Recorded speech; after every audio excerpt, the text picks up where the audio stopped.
Welcome to Canva Quick Tips.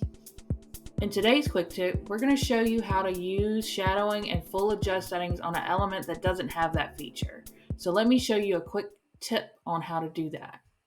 So we all have been there, we've gone up into elements, we picked out an element, and we go up into edit image and it doesn't have what we want. There's no shadows, there's no extra adjust buttons, it's just there. So here's a quick tip on how to do that.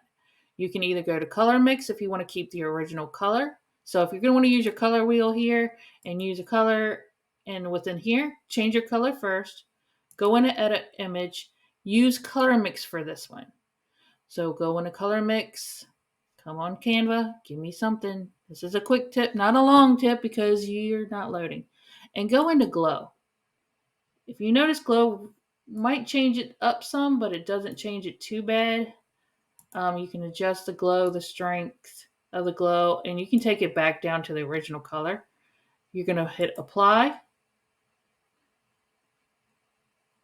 And once that applies, you can see here, now I have, see that just popped up? You have your full adjust, you have your full adjust right here, and you have your shadow. So now you can go in there and pop a curve in or drop shadow, and see now you can do that with that element.